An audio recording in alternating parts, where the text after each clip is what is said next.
NCIL has been pioneering since the establishment of this institution. We are one of the pioneers who started working on tribal and border languages of this country.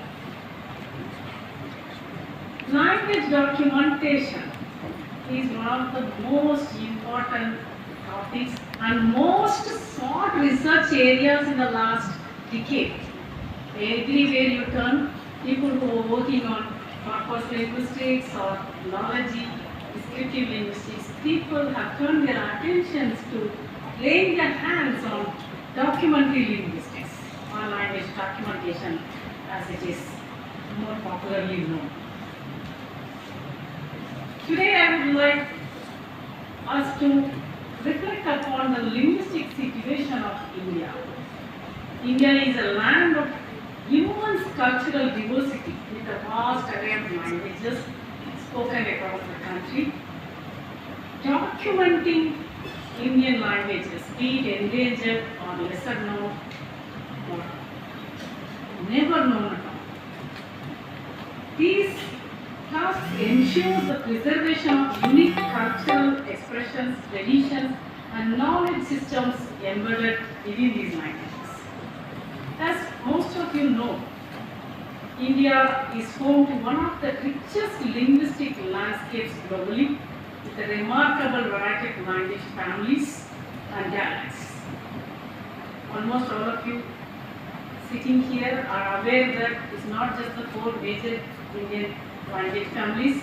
Now, people like Professor Abid has advocated, and maybe she will talk about the other great Andamanese family, and Nayakirai also in the lectures. She's going to give a marathon lectures of 7 or 8 maybe, I don't know, I counted 7. You can count yourself. As per the latest census available, 2011, we know we have 1,635 mother tongues spoken in 28 states and union territories of India. Many of these mother tongues are not documented yet. They are spoken widely by many people. In many countries, the languages that are not recognized officially are known as small languages. I do not like to use that term, but that's how many people do. For example, the Russian IFOP program categorizes the languages as big languages and small languages. So we do have a lot of small languages that are vulnerable and are endangered. When we talk about language endangerment, one cannot forget the efforts taken by UNESCO, which became very popular, especially the Linguistic Atlas, which came out in 2009, and then which was rectified with some corrections. The 2010 Atlas is still popular among many of us, but time has come to redo it. The UNESCO has taken up steps to redo it. In 2010, we know that 197 languages of India are endangered. I believe there are more languages that are dying very rapidly and a few slowly, and our documentation efforts are really slow. How many of these 197 languages that were identified as endangered in 2010 have been preserved? We had 13 years of that 2010 Atlas. I'm not talking just about India, about the whole globe. How many languages are being preserved? What is happening? And what are we supposed to do? Many languages in our country face the risk of extinction due to various factors. I'm not going to elaborate the reasons for language endangerment, which you will be listening in many lectures that are spread over the next few days here.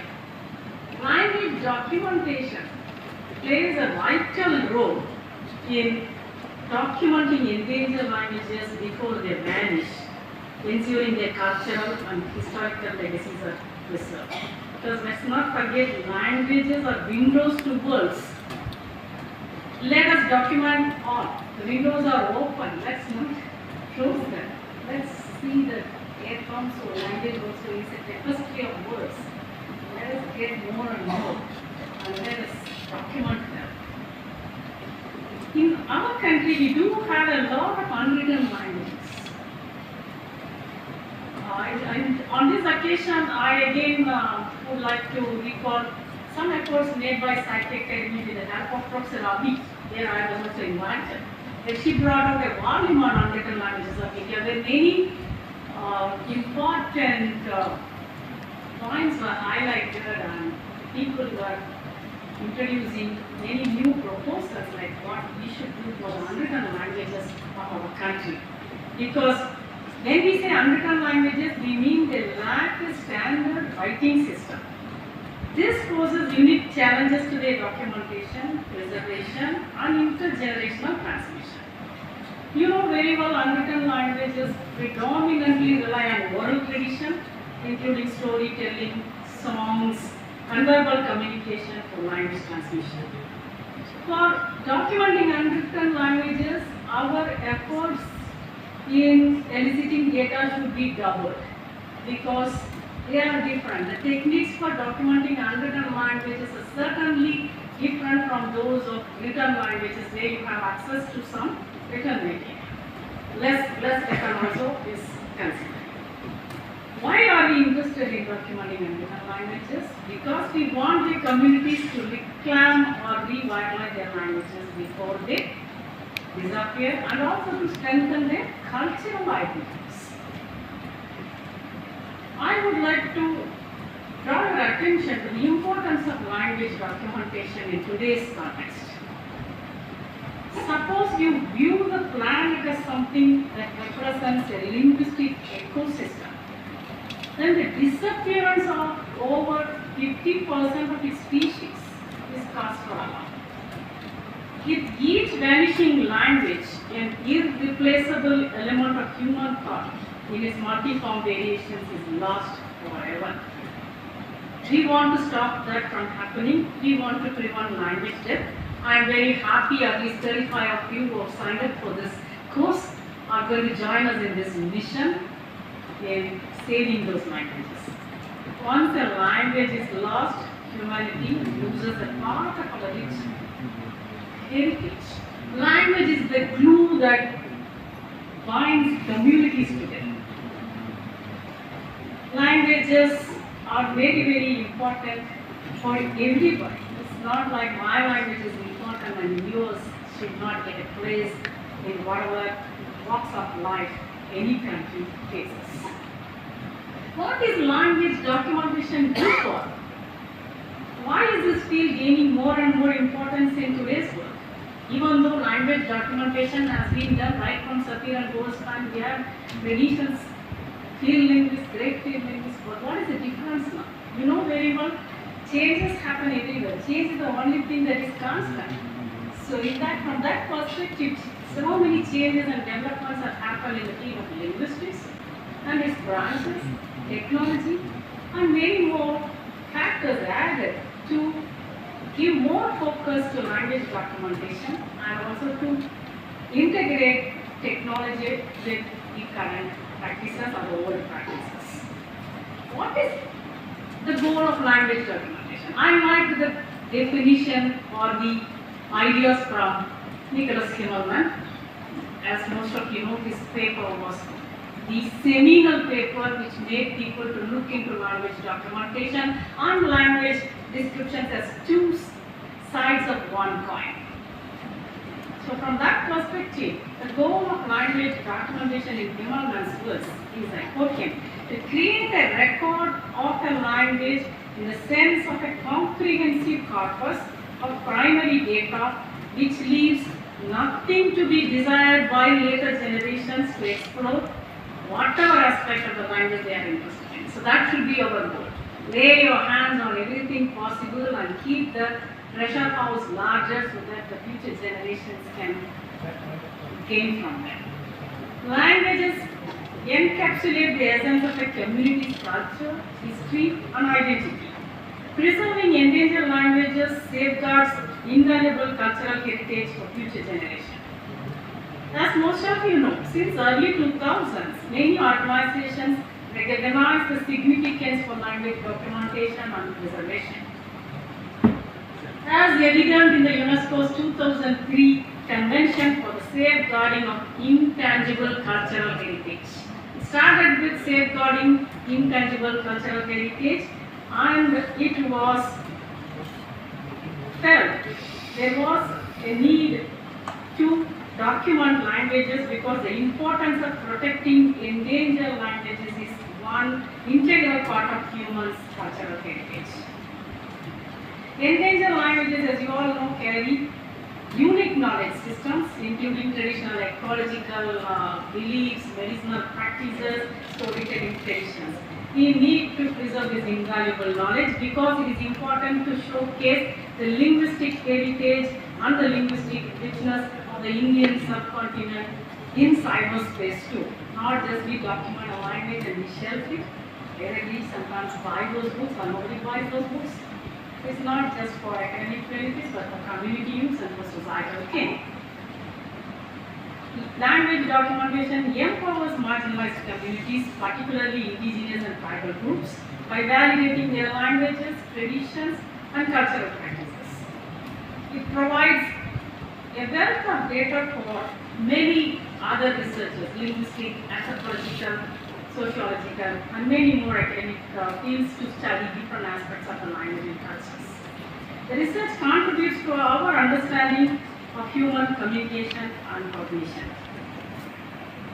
Documenting languages today preserves the voices of tomorrow.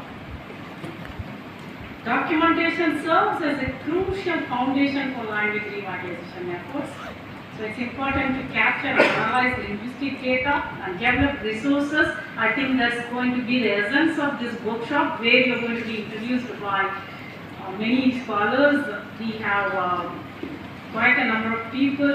18 resource persons will be teaching on a variety of topics, from describing sounds to writing grammars, building dictionaries, ethnography, much more. You have a schedule and you can see those. And it's important to do that.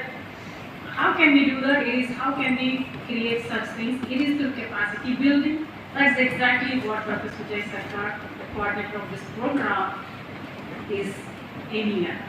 Creating manpower, creating capacity building, and training young generation of our country to turn their attention in whatever field they are to contribute a little bit to endangered languages or any language which is dying or which is dormant.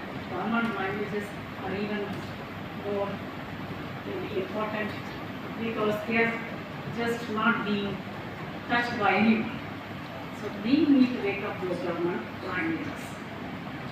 We know very well language documentation strengthens the empirical foundations of several branches of linguistics and related disciplines like anthropology I already mentioned, because people can come out with linguistic typological generalizations or build theories and get new ideas about languages, about language universes. Whatever people have written so far, some of them may have to be changed, like how Dreyer started with changing. Not only Dreyer, there were many people in my talk on word typology I will talk about it. How working on many languages, 2000 plus languages, what Dreyer found and how we change the way we look at word typology, for example. Always we were talking about SOV as a basic word or SVO or whatever. Having S, subject, verb and the object and how they are placed. But with many people, especially influential work of Matthew Dreyer right from 90s till now, we know that OV typology or VO typology, object and verb typology, is more important than having the subject also into the understanding of the structure of a sentence. Anyway, we will be looking into all these things in our program in the next few days. We should also look into the UNESCO's initiatives, because most of you, when you are attending many such workshops and seminars, you have heard about right from 2019, the International Year of Indigenous Languages. What happened after that? What was UNESCO's decision? And what is happening across the globe? We know very well the International Year of Indigenous Languages was celebrated in 2019 across all the continents. The aim of raising awareness about the critical state of the indigenous languages worldwide and mobilizing support for their protection and revitalization. The year-long campaign promoted linguistic diversity, language rights, and the role of languages in sustainable development, cultural diversity, and reconciliation. It fostered dialogue among governments. Let's not forget how we came up with the NEP 2020. I'm not going to talk about it here, but the goal number 4, the developmental goal for SDG 4, which was primarily important to make relevant changes in our NEP, the National Education Policy, also giving place for tribal languages and how are we going to promote them in what way. So 2019 has given a chance for many countries to do a lot of work. Building on the success of 2019, the UNESCO launched the Decade of Indigenous Languages 2022 to 2032 to sustain and intensify efforts for indigenous language revitalization. Language revitalization is very important. It's not just preserving them, because when you preserve them, you have to also feel the need for it. Why are we doing it? The decade aims to create a conducive environment for indigenous languages to flourish by promoting policies. That's what we are going to do the NEP 2020 and how we are going to do it for the purpose of tribal languages of our country. Foster education, build bridges, support documentation, and strengthen community engagement. One can talk more about these UNESCO's initiatives, but it's not the platform for me. They have come up with an action plan for the 10-year, the 1 decade. I am not going to go into the details of this, maybe some other day in some other platform. But in our country also we have several initiatives. Maybe people who are going to give you lectures in their own talks, they may highlight about what is the role of India, different ministries, what are they doing for the language documentation efforts. Okay, what should we do? Growth and development of a dying or dormant language is possible only, I quote Lincoln here, if we could first know where we are and whither we are tending, we could better judge what to do and how to do it. So how do we go about prioritizing our work on language documentation? Language vitality assessment is the first thing. It is important to carry out systematic assessment of language vitality. This will help us to know the strength, stability, and prospects of endangered languages. This assessment will help us prioritize the language documentation efforts and allocate the resources, whether it is linguistic or academic resources or economic resources. For instance, if there are 50 languages that are undocumented, we know we have 50 languages, tribal languages of Karnataka. I'm taking that as an example. Suppose we are looking into Karnataka and there are 50 tribal languages. How many of them are documented? How many are less documented? What is happening at different district levels? Or where are these hamlets? Where are the people? What kind of problems they have? What is the degree of vitality or what are the degrees of engagement for all these languages? And then prioritize. Let us not look only numerical strength as our scale to decide. It is important because it's important to preserve languages that have very less speakers, because we may lose the speakers and we may lose the language. But there are also other factors we need to look into it. And also, there are many semantic domains that are going to be endangered. I think there are people who are going to talk about semantic domains. Why I am saying semantic domains are also endangered. I don't know whether my project people are here. We have a project called Orthography Development of these languages, and in that project we are working towards building orthographies for Lingam and Argentina. Recently my colleagues, my team went to Argentina area, and just yesterday they told me for 50-day mega field trip, 50 days. Okay, they found out that Argentina community is using many indigenous vocabulary related to religious practices and ethnic festivals because of the shift from their indigenous religion to Christianity, or other factors also are there, but mainly for the religious practice. But for other farming and other agricultural occupational domain also, because the older generation are not transmitting their knowledge to the younger generation, we are losing a lot of vocabulary related to such occupational knowledge. Because please remember, If you don't transmit